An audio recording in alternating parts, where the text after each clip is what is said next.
أعزائي المشاهدين، أهلا بكم في هذه المقابلة الخاصة التي نجريها مع مبعوث الرئيس ترامب للمفاوضات بين إسرائيل والفلسطينيين السيد جيسون جرينبلات.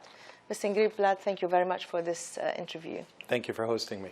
I wanted to start by asking you about presenting your economic plan in Bahrain. So what is the next step after that? The economic conference, the workshop, was really terrific. It was a shame that the Palestinian Authority chose to boycott it. It was a shame that they chose to undermine it by trying to get people not to come. We're grateful that everybody came.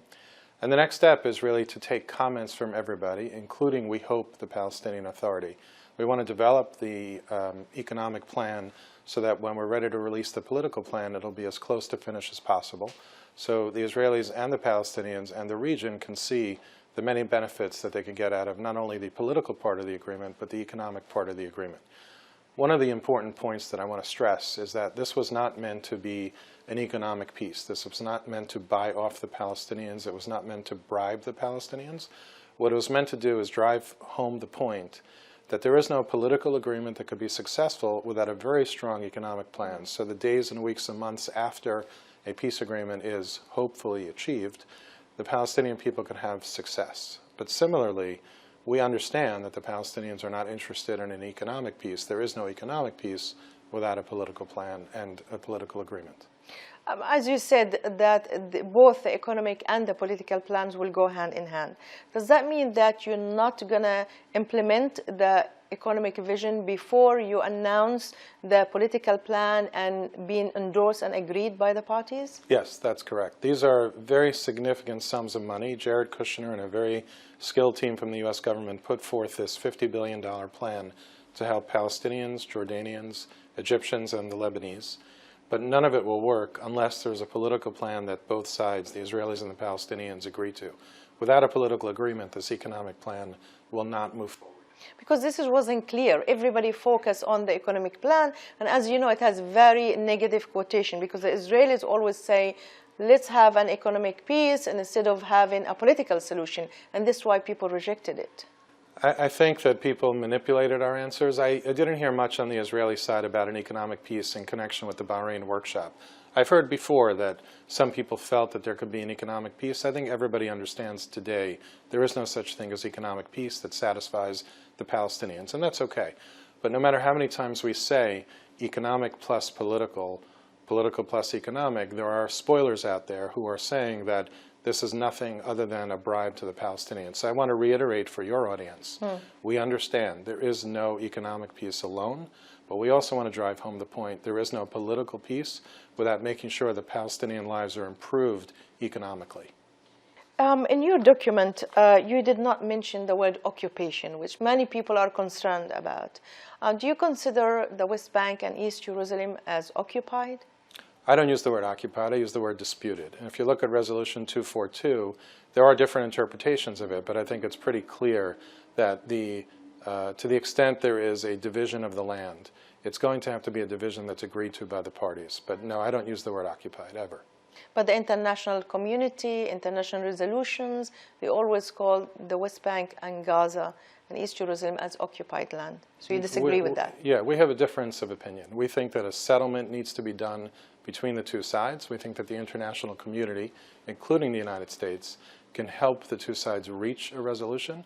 But those talking points that are used by the international community have never brought about peace. I don't think they'll ever bring about peace, number one. And number two, the very concept of international resolutions, international norms, so many different phrases, none of them really give you a roadmap to how to achieve peace. Most of them are not binding, and many of them are subject to different interpretations, such as Resolution 242. Right, but some people will say they're not talking points, they are principles.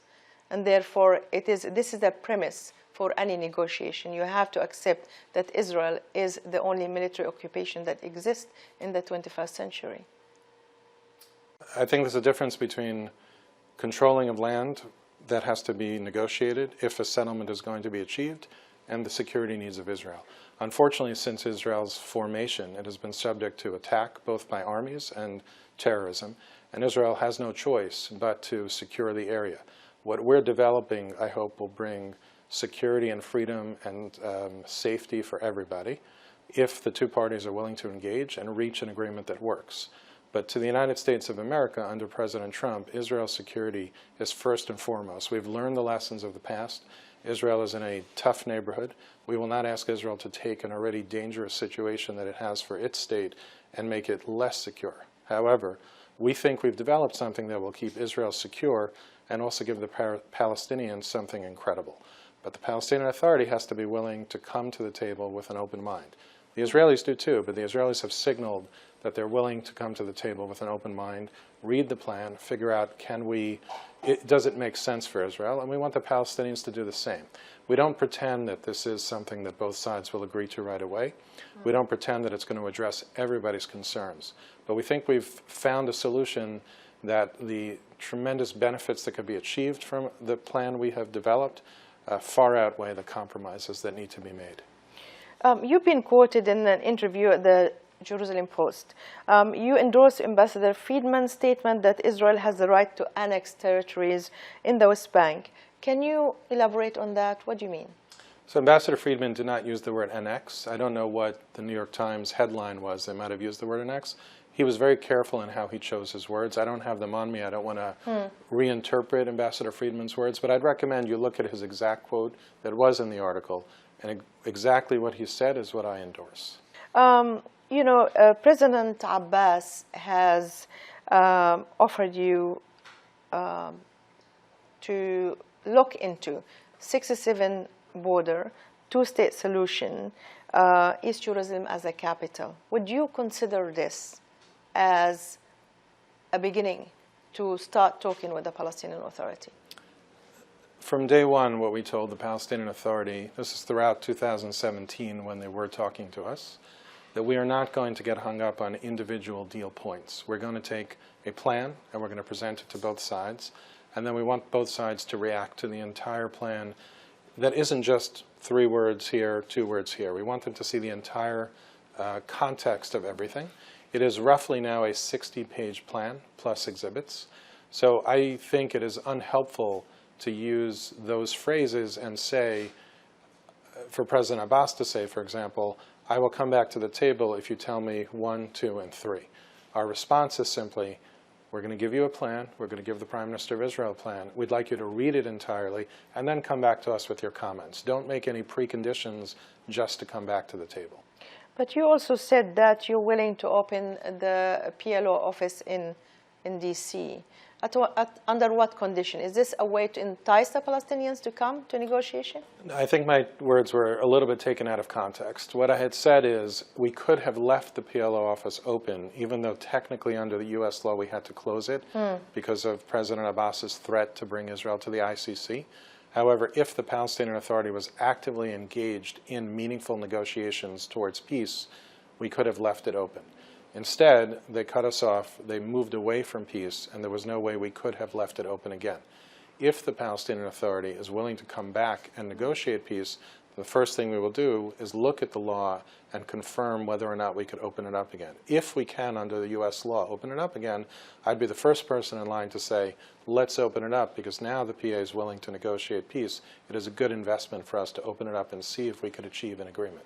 Just to follow up on this, what you're saying that paying UNRWA this money that goes into nowhere, many Palestinians has used UNRWA schools and clinics to get education, to get health benefits, etc., that produce generations of teachers and engineers and doctors that could be the future of a cornerstone of the Palestinian state. So basically you're undermining the concept of a Palestinian state by cutting down this aid that goes to the UN. If we were sitting here 50 years ago, I would agree with you. But after 70 years, we realize that is not the cornerstone. That is a perpetuation of people, and it's a terrible system. It's a broken system.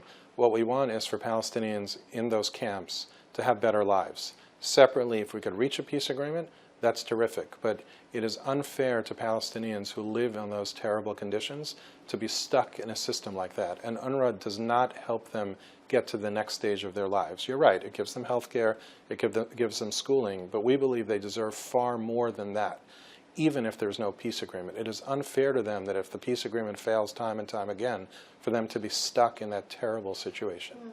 And part of your plan, talking about benefiting neighboring countries, as you said, Lebanon and Jordan, Egypt, etc. Does that mean that you want to settle Palestinian refugees in these countries at the expense of UN Resolution 194 and the right of return? I wouldn't read into it like that. Our view is the reason we've included the neighboring countries is we want to create something very successful for Palestinians, but we also want to create success in the region. If everybody is successful, then stability and security in the region is better. If we only focus on Palestinians, who deserve it, I don't want to take that away from Palestinians, but if we only focus on Palestinians and we don't focus on allies like ours, Egypt and Jordan, for example, Lebanon, that's a little bit unfair to the region as well. So it's not how you portray it as related to the refugee issue, it's more the success of the region. Right, but you know it's very difficult to resettle Palestinian refugees in Lebanon, for example, or Jordan because of the ethnic makeup and the politicians there that they swear that they will never allow them to settle there. So it's that you create another problem if you think that you can settle them there. I'm not going to disclose, I'm aware of the arguments, I'm not going to disclose what's in the deal yet. However, I would say that some countries have done a much better job caring for Palestinians living in refugee camps than other countries. I'm going to be candid now. In your latest tweet, you criticized the Palestinian Authority. And you have been constant in attacking Palestinian leadership on Twitter. How can a peace mediator take a harsh position against one party? I think the use of the word mediator is not necessarily correct. We are a peace facilitator. To facilitate peace, we have to get to the truth. So my criticisms of the PA largely relate to their failure to condemn terrorism, their pay-to-slay program where they actually pay people to kill Israelis, their criticism of the U.S. administration, for which they continue to ask for money from, their criticism of our peace plan, which they haven't even seen yet. That's the general theme of my tweets. I don't criticize ordinary Palestinians. When I sit with ordinary Palestinians, they may disagree with our U.S. policy, they may disagree with certain things that I say, but they are very realistic and warm and welcoming to the discussion. The PA, unfortunately, is not welcoming to the discussion, and you can't create peace based on that attitude. I mean, you criticize Hanan Ashrawi. She's considered like an icon of Palestinians, especially women. And now the U.S. refused to give her a visa. She's a lecturer. She used to come to the United States. So isn't that a personal vendetta against Palestinians who speak their mind? They're not doing anything except criticizing a position that they don't agree with. Mm-hmm. So when Hanan she originally wrote a tweet. I responded to that tweet. I don't remember whether it was criticism of, it wasn't criticism of her. I think it was criticism of something that she said. That happened about a month or two before the visa issue. I only found out about the visa issue because she tweeted about it. The visa is handled overseas. I think in this case it might have been handled in our embassy in Amman. And I don't get involved in visa issues. It's really handled on a local level. Okay. Any contact between you and the Palestinian Authority? For example, there was some talks and some reports that Majid Faraj, who is the head of the Palestinian intelligence, is coming to Washington soon. Are you planning to meet with him? No, I saw the story. It was in an Israeli outlet, I think, yesterday, and then I saw the PA's response, and the PA's response is accurate. There is no formal discussion. I think the story was that they're anxious to get back to talk to us, and Majid was coming here. And by the way, I have respect for Majid. We had an excellent relationship in 2017. I think he tries hard in a challenging situation, but there was no truth to that story, and I think what the PA spokesman said in today's paper is accurate. So I'm just trying to get to the bottom of this. If you're offering them nothing and there is no contact between you and the Palestinian Authority, how are you going to present a political plan that it is dependent on the other party, which is the Palestinians? What we're offering them is the plan. So under President Obama, there was a pretty significant carrot that was given to the Palestinians, a 9-month settlement freeze from the Israelis, and it led to nothing. In fact, it led to a non-response. The Obama administration presented a peace concept. The Palestinian Authority didn't get back to them. Paying people to create peace doesn't make any sense. It just doesn't work.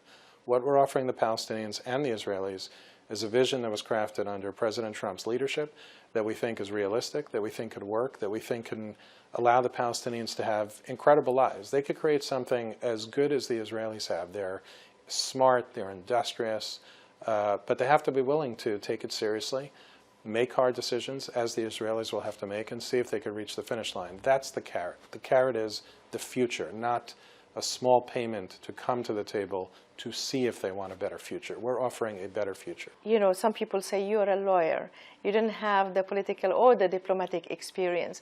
And seeing you, for example, with the hammer, with Mrs. Netanyahu and Ambassador Friedman, chipping into a wall under the Palestinian city of Silwan, it can't help the peace process. Do you take this criticism? The sledgehammer, which I know has been distorted as if we were knocking down houses in Silwan. Nothing further from the truth. This was an archaeological find, a historic archaeological find of a tunnel that's 2,000 years old that led pilgrims to the Temple Mount, what you call the Haram al-Sharif. David Friedman and I and others used sledgehammers to knock down a papier-mâché wall in a symbolic gesture. But that digging has been going on for years.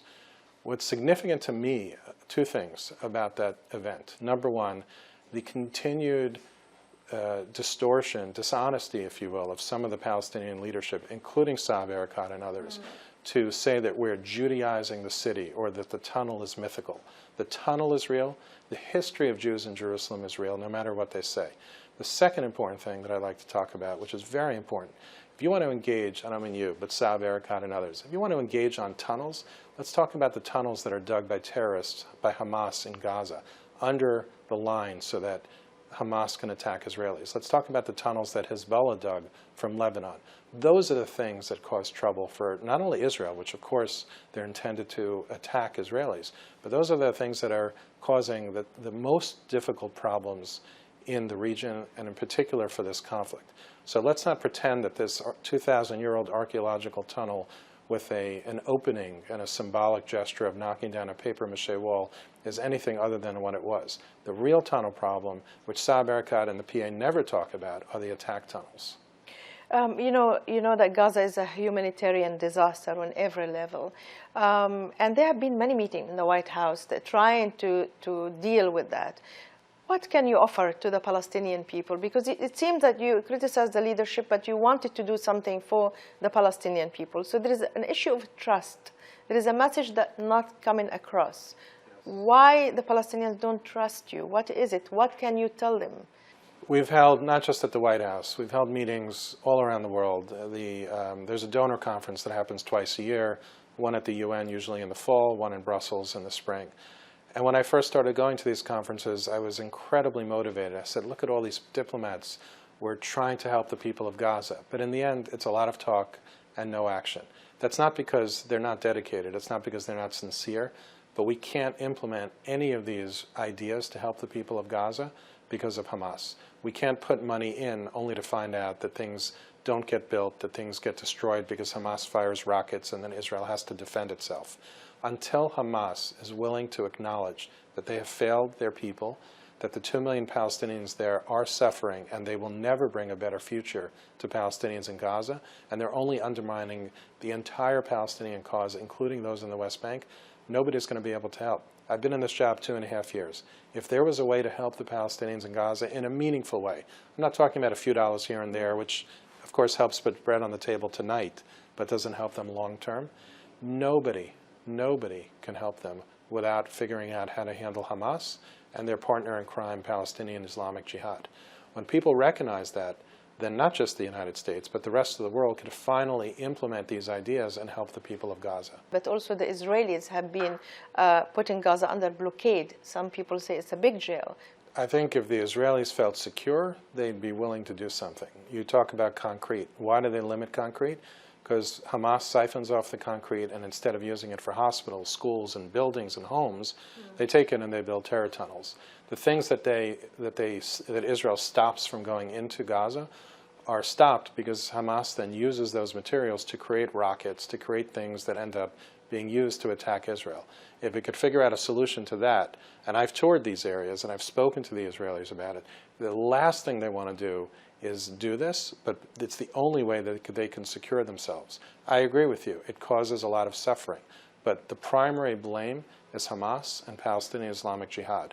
When we get them out of the way, all of these other things could come into place, not just money from the rest of the world to help people, but Israel can become more flexible as it becomes more comfortable that it will no longer be subject to attack. So finally, what message would you have to the Palestinians, to the people in the West Bank and Gaza, that there is actually benefit, that this president who already moved an embassy to Jerusalem, who's already cut help for them through the UN, who already criticized the leadership, what message can you tell them to say they can trust you, they can come to you and listen to you and work with you without compromising the basic principles? A few things. President Trump is a unique leader. He's a man of his word, as evidenced by him actually keeping his promise about recognizing Jerusalem, moving the embassy, and all those things. He is a huge Israel supporter, but he also cares about the Palestinian people. Our administration, Jared Kushner, myself, Ambassador Friedman, we are dedicated to resolving this conflict because we think it's essential to help Israel and the Palestinians actually live together. They're destined to live together in a way without conflict. We are sincere, but we also make no promises. We don't have a magic wand to make this problem go away. We cannot just use phrases like two-state solution and think that that will make the problem go away. We want to help, but we can't help unless the Palestinian leadership is willing to roll up their sleeves and work hard and take responsibility for their people. The other thing I would add is for people to really understand the American administration, deal directly, meaning listen to our words directly. Don't let quotes from diplomats and politicians poison your mind. One of the biggest mind poisoners are messages coming through Iran. Iran is a big enemy to the peace process. The last thing Iran wants is a peace agreement between Israel and the Palestinians. They don't want a stable region. They want to take over the region. So don't be fooled. The Palestinian people should not be fooled. They are being used. And if we can't reach an agreement that they're comfortable with or the Israelis can't get comfortable with, we respect that. But don't stop yourselves from trying really hard to see if you could reach an agreement that you can be excited about, that you could raise families and thrive and prosper and be comfortable and secure. Can you envisage one day a Palestinian state that lives in peace and security next to Israel? I can envision a comprehensive peace agreement. Thank you so much for your time. أعزائي المشاهدين، شكرا لكم أيضا على هذه المقابلة ومتابعة هذه المقابلة، على أن نلقاكم في مقابلة أخرى. إلى اللقاء.